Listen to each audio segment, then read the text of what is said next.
There I stood. Behind me, the semicircle of the crew seemed to recoil from the man from Mr. Holybrass, who appeared not far behind.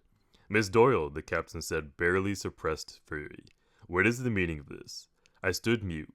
How can I explain this to him? Besides, there were no words left within me. I had gone through too many transformations of mood and spirit within the last 24 hours. When I remained silent, he had demanded, "Why are you dressed in this scandalous fashion? Answer me." The angrier he became, the darker the color of his welt on his face. "Who gave you permission to climb into the rigging?" I backed up a step and said, I have joined the crew." Unable to comprehend my words, Captain Jaggery remained staring fixedly at me. Then gradually he did understand. His face flushed red, his fists clenched. "Miss Doyle," he said between gritted teeth, "you will go to your cabin, remove those obscene garments, and put on your proper dress. You are causing a disruption. I will not allow it." But when I continued to stand there, unmoving, making no response, he suddenly shouted, "Did you not hear me? Get to your cabin." "I won't," I blurted out. "I'm no longer a passenger. I'm with them." So saying, I stepped back until I sensed the men around me. The captain glared at the crew. "And you?" he sneered. "I suppose you'd have her." The response of the men was silence. The captain seemed unsure what to do. "Mr. Holybrass," he barked finally. "Waiting your orders, sir." The captain flushed again. He shifted his attention back to me. "Your father, Miss Doyle," he declared. "He would not allow this.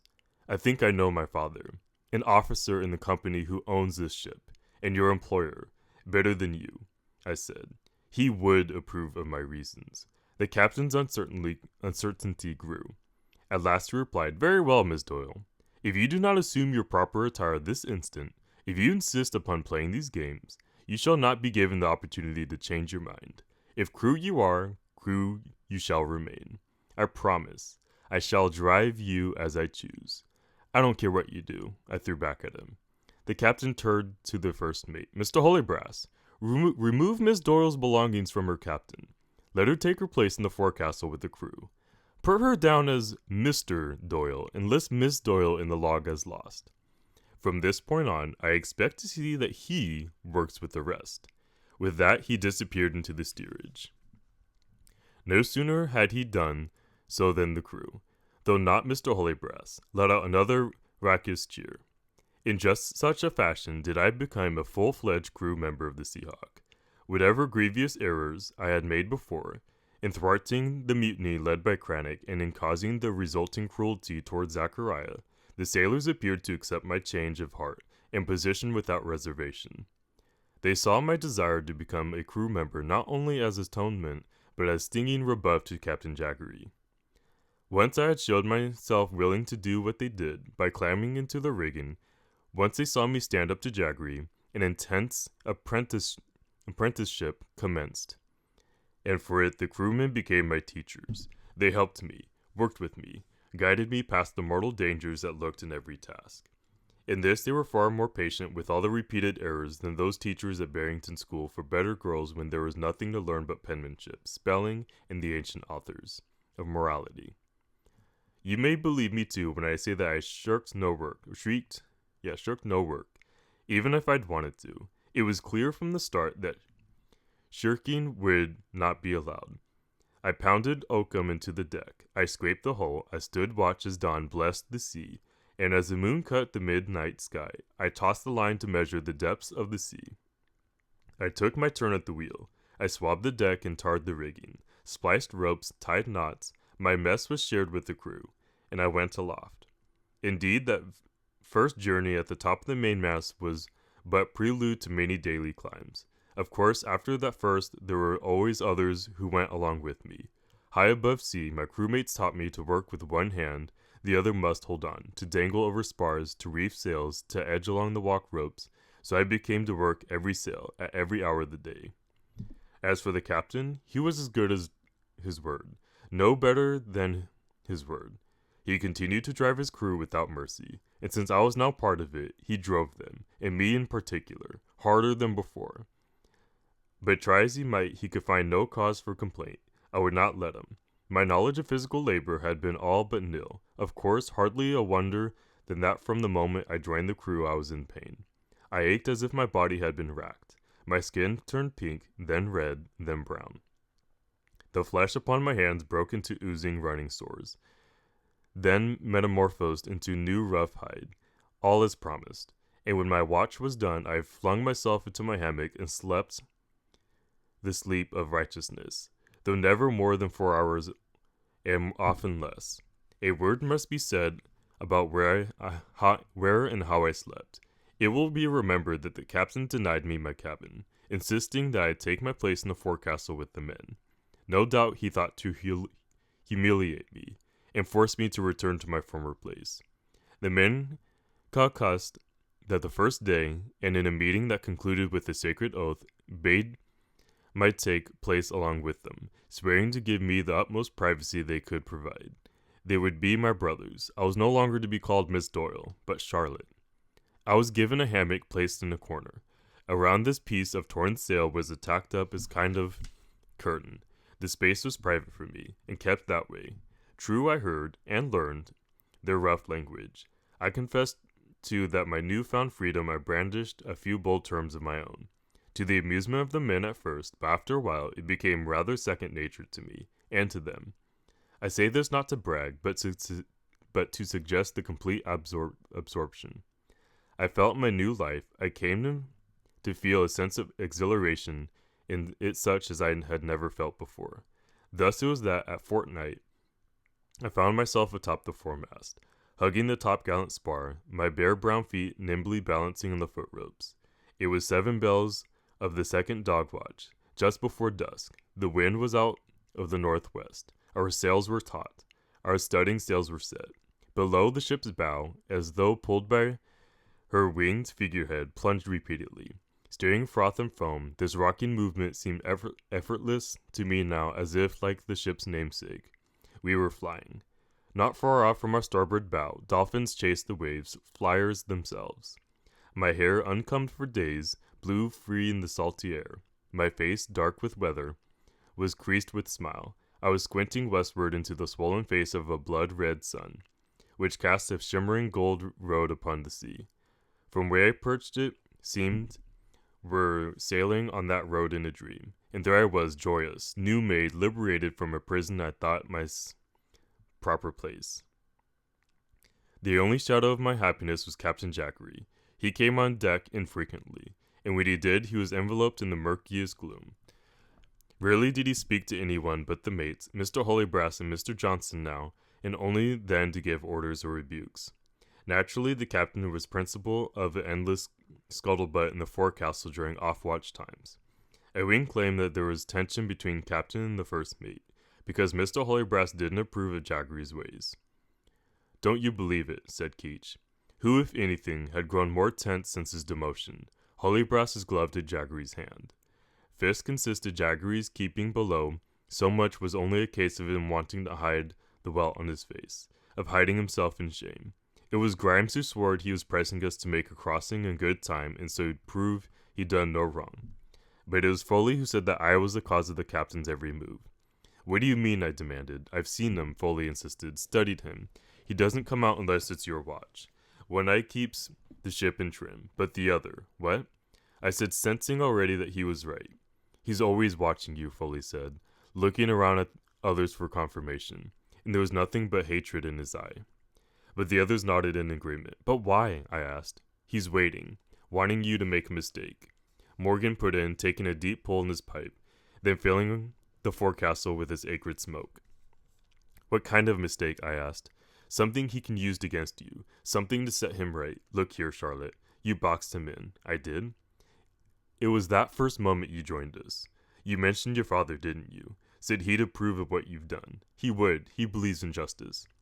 Be that as it may, Jaggery didn't know what to do. He gave way. Not a thing he likes, you know. So now I say he's waiting for a mistake on your part to set himself back up. "I don't intend to make a mistake," I said proudly. Fist spat on the floor. "Neither does he." It came to pass as Morgan promised. To a person on land, the side of the ship's sails, bleached by sun, stretched by wind, is the very image of airy lightness. In fact, a sail is made of very heavy canvas. When one gets tangled on a spar, it must be pulled loose quickly or it can tear or burst. And in so doing, pull down rigging, spars, even a mast, a sail out of control can flick like wild whip and send a full-grown sailor into senseless spin.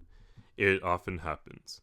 Now the flying jib is set at the furthest point of the bowsprit, and at the very tip of it.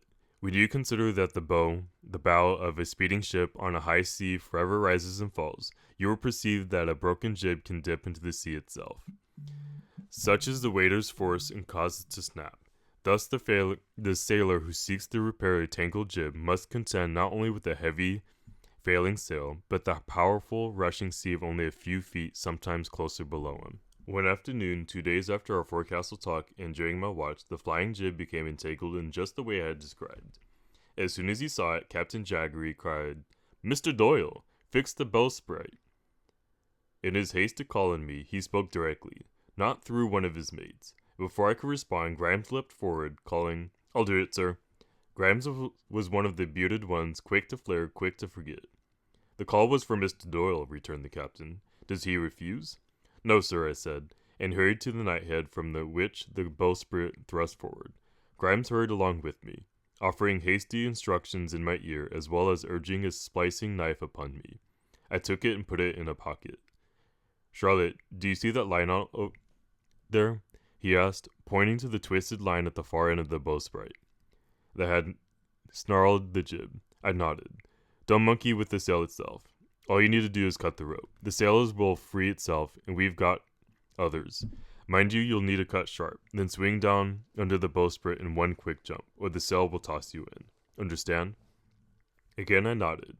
"Time yourself proper. If the ship plunges, the sea will up and grab you." So cocky had I become that I leapt in the head rail with little thought or worry. Then set my foot upon the bowsprit itself. I saw that I needed to walk out along the bowsprit some 20 feet. Not too difficult a task, I thought, because the back rope was something I could cling to.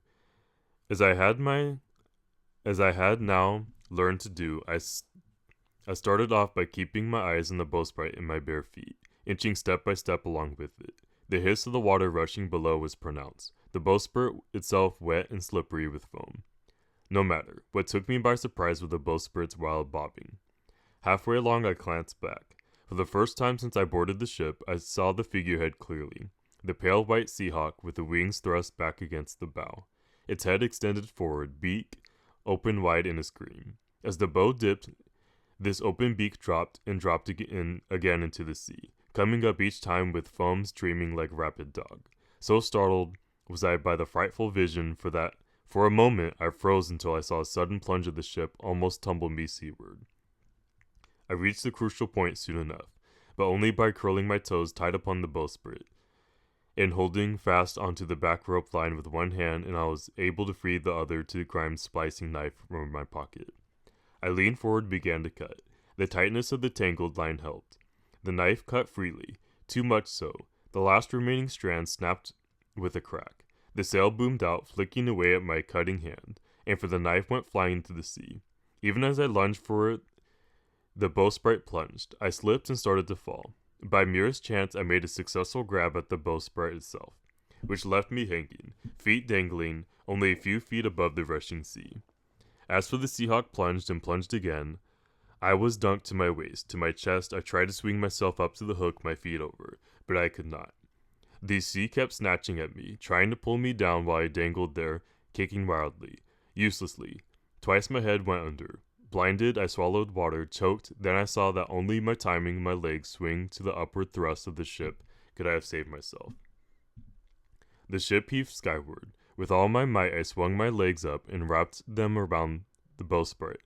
But again the Seahawk plunged. Into the tearing sea I went, clutching the spar, then up. This time I used the momentum to swing over. So I was now atop the bowsprit, straddling it, then lying on it. Someone must have called me to the man at the helm. The ship shifted course, found easier water, slowed, ceased to the plunge so. Gasping for air, spitting seawater, I was able to pull myself along the bowsprit and finally, by stepping on the wooden bird's furious head, climbed over the rail. Grimes was there to help me onto the deck and gave me an enthusiastic hug of approval. The captain, of course, watched me stony-faced. "Mr. Doyle," he barked, "come here." Though Though greatly shaken, I had no time to be frightened. I had done the task and knew it'd be done. I hurried to the quarterdeck. When I ask you to do a job, the captain said, is you I ask, not another. You've caused us to change course, to lose time. And before I could respond, he struck me across the face with the back of his hand, then turned and walked away. My reaction was quick. Coward, I screamed at him. Fraud. He spun about, began to stride back toward me, his scarred face contorted in rage. But I, in a rage myself, wouldn't give way. I can't wait till Providence, I shouted at him. I'll go right to the court. You won't be captain for long. You'll be seen by everyone as a cruel despot you are. And I spat upon the deck by his boots. My words made him turn pale as a ghost with murder in his eye. But then, abruptly, he gained control of himself, and, as he'd done on the previous occasions, rolled around and left the deck. I turned away, feeling triumphant. Much of the crew had seen it all. But there was no more hurrahs.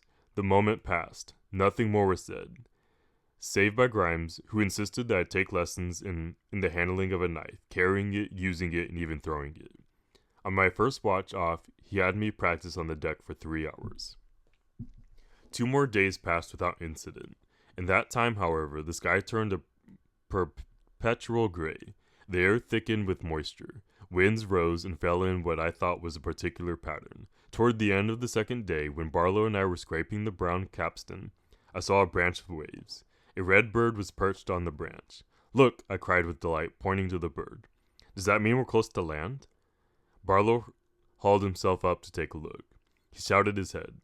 That bird's from the Caribbean, 1,000 miles off. I've seen them there before. Bloodbird, they call him. What's it doing here? After a moment, he said, storm-driven. I looked at him in a surprise. What kind of storm would blow a bird that far? I asked wide-eyed. Hurricane. What's a hurricane? The worst storm of all. Can't we sail around? Barlow glanced at the helm, the sails, and then the sky above. He frowned. I heard Mr. Holybrass and Jaggery arguing about it. To my understanding, he said, I don't think the captain wants to avoid it. Why not? It's what Grimes had been saying. The captain's trying to move fast. If he sets us up right at the hurricane's edge, it'll blow us home like a pound shot in a 2-pound cannon. What if he doesn't get it right? 2 pounds of shot in a 1-pound cannon.